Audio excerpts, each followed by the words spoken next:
hear me? Oh, finally. When the doctors finished up with you, I told them about what happens when you sleep. They figured someone should be here watching you, just so the heated blanket or the whatever it's called doesn't float away. I volunteered. It was beautiful. The books spinning towards the ceiling. The cabinets opening and closing in sync. The chair I sat in floating around like some sort of horror craft. All of it. It's become a habit, watching you sleep. Peeking into your bedroom when I pass through the hallway. Seeing what your subconscious does with your surroundings. I try to stop myself. I should stop myself, but I can't. Oh, I'm not getting at anything. I just wanted to say that. And it felt like a good time. Welcome back, by the way. You were out cold for 2 days. Your powers started doing their thing about 3 hours ago, and they took it as a sign you'd be waking up soon. I'm glad they were right. How are you feeling? Not cold, I hope. The town? It's saved. No casualties. Only 3 hospitalized. Well, that weird henchman was the first. The one Charlie did a number on, he gave his confession 5 hours ago. There was that dog walker who got her leg frozen. She wanted to thank you for flying her to the ambulance. And, of course, you. Right, the lake. It's being melted as we speak. They're working on recovering what remains of the bomb.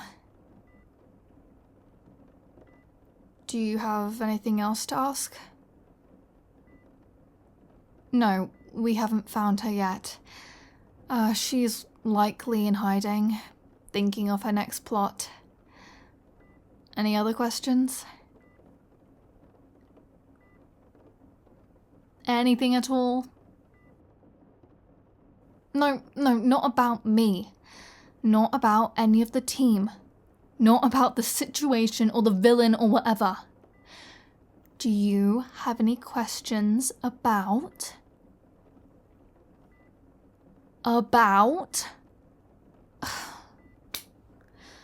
Yourself, dummy. Your recovery. How long you'll be here, all that. I don't have a lot of answers, but I was hoping you at least try ask questions this time instead of trying to rush through it as fast as possible again.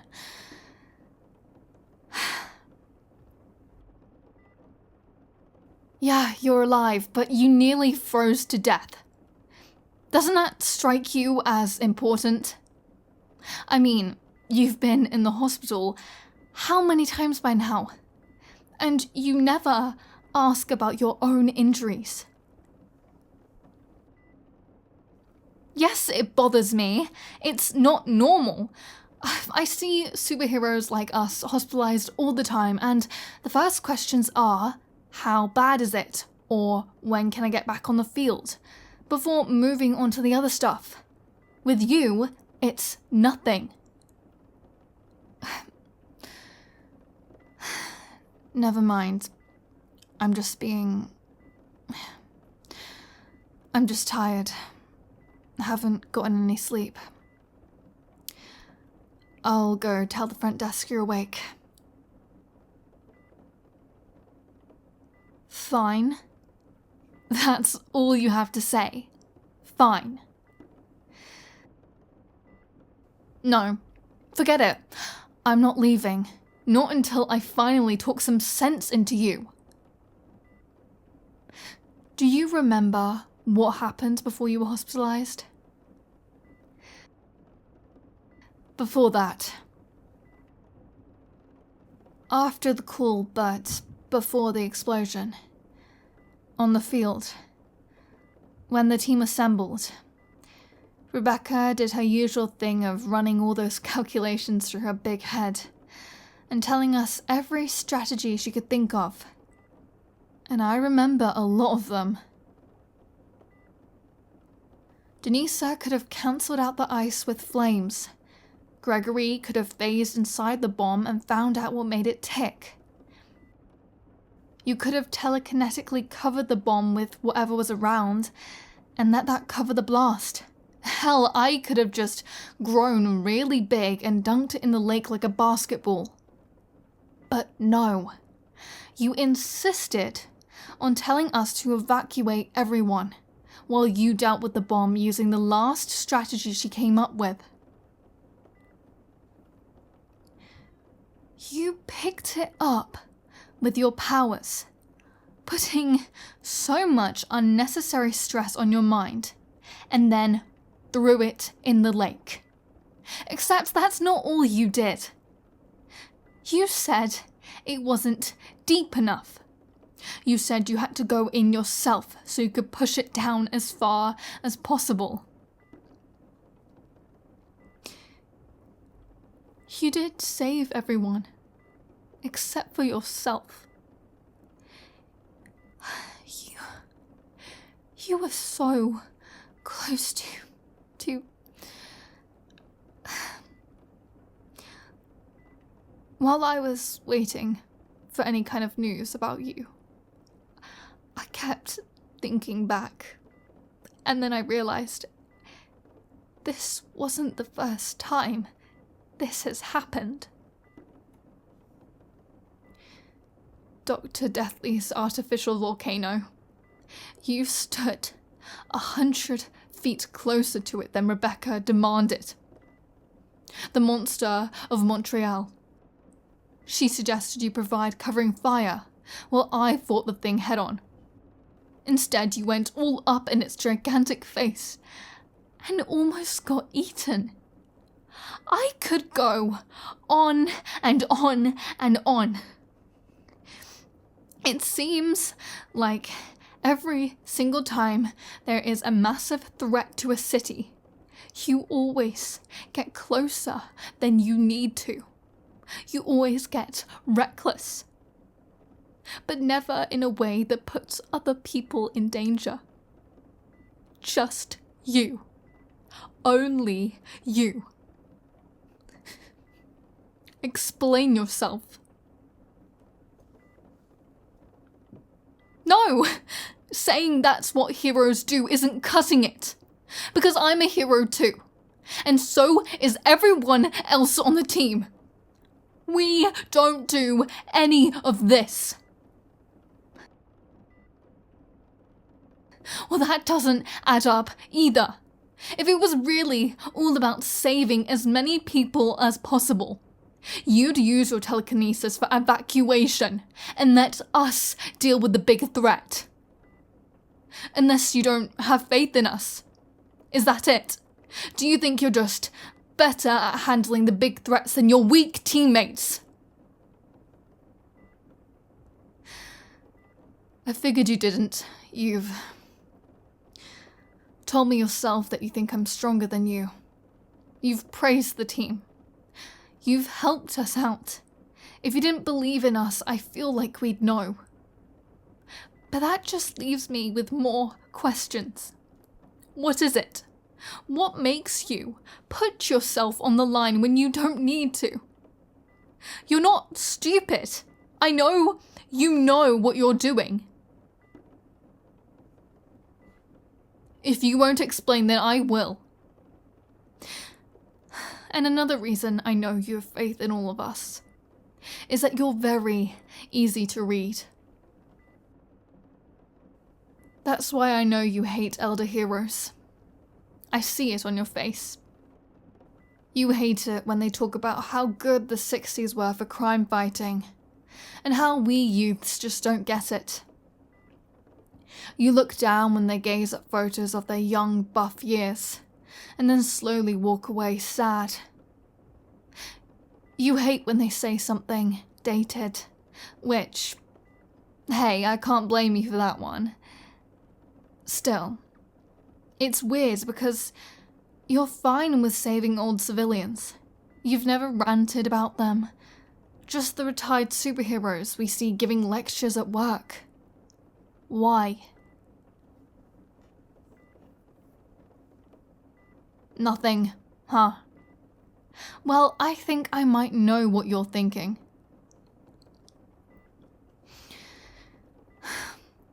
I overheard you say it while you were talking to Gregory over lunch. He talked about how his idol got into a gross scandal, and you said something like, all the good heroes die young.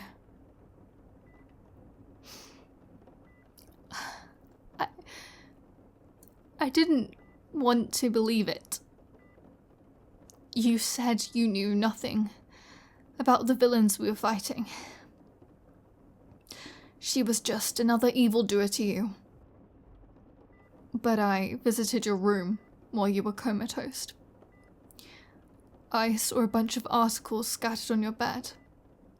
On her story. Articles about how she was a beloved hero who could do no wrong. Before she snapped one day and nearly killed a lower-tier bank robber for no reason. And now she's been fighting heroes and recruiting villains to take out people she thinks wronged her. Like that entire city block. I found more articles on heroes who went bad in one way or another. Either through typical celebrity scandals or actual full-blown villainy. You're obsessed with these stories, but you'd never admit it.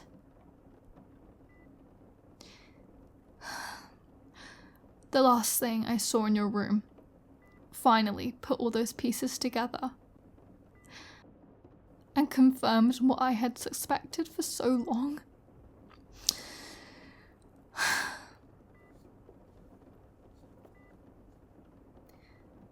A poster of Agent Orca, someone you've called your idol, someone who died long ago by pushing a bomb underwater to save a city. And right next to it, a photo of the city statue to remember their dead savior.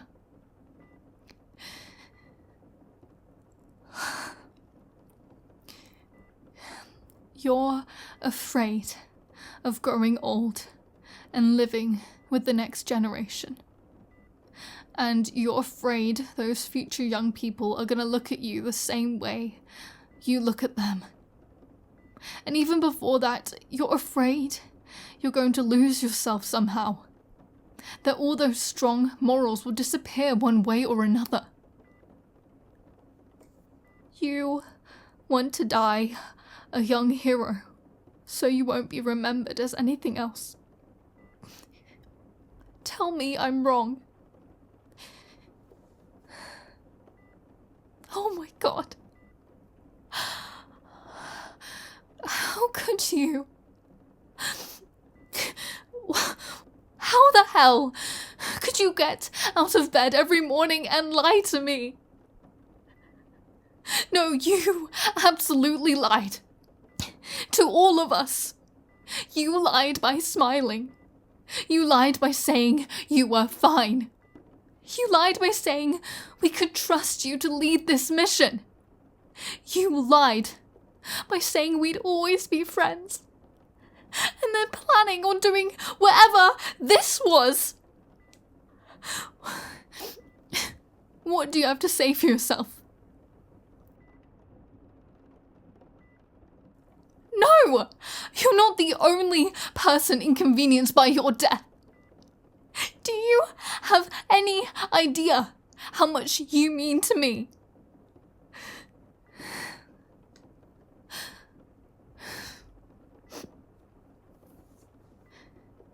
You look confused. That's my fault. I never told you, did I? I was too strong for that. Too tough. Saying all of this is going to cost me my ego, but I'm grateful for what you've done for me. You've saved my life so many times during so many missions. You saved my life before we even joined the team, when my only pastime was kicking the crap out of punks in alleyways, all because I was mad at the world. Who was there when I was bleeding out from a fight from another super being, ready to die? Who wrapped bandages on me and flew me somewhere better? Who showed me I could use my power to actually help people and make a difference instead of pitying myself? You did. You've been nothing but helpful. You've been nothing but kind. You've been a hero. And a better hero than I'll ever be. Someone who was inspiring instead of scary.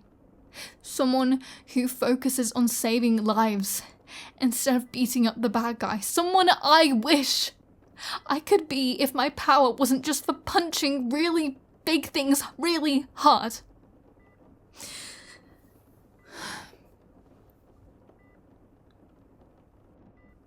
The only person I ever get to truly rescue is you.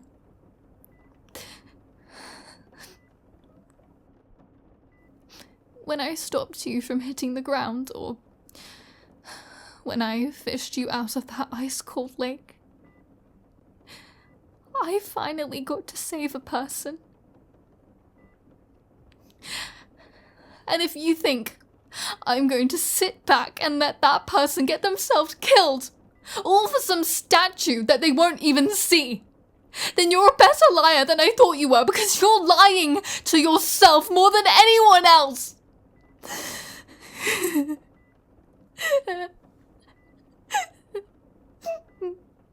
Don't go.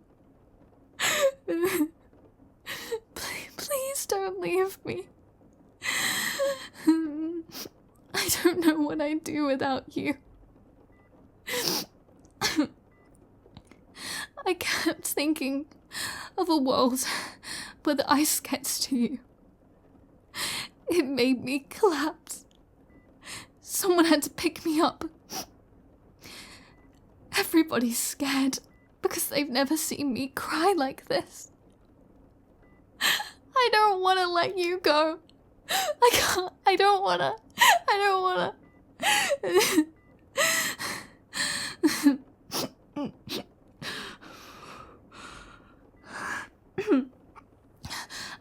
I'm sorry. I'm sorry you had to see that. You are. You're sorry.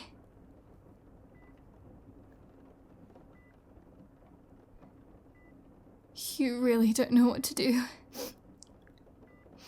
Do you?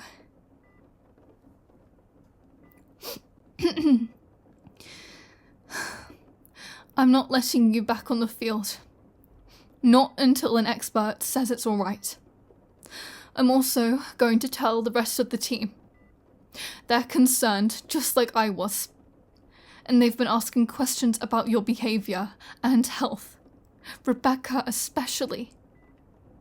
They deserve answers. I wish I could sit here and give you all the advice you need to hear to get better. But I can't. All I could say is that I don't want you to die. But I have a feeling that that's not going to be enough. So I'm gonna find people smarter than me. People who can help you out of this, no matter what. But you have to promise me that you'll let yourself be saved. No more hiding it all. No more letting it eat away at you. It all needs to come out. Good. I'll go tell the doctors that you're up now. They'll brief you on all the medical side of things. I hope to see you at the headquarters again. And again. And again. And again.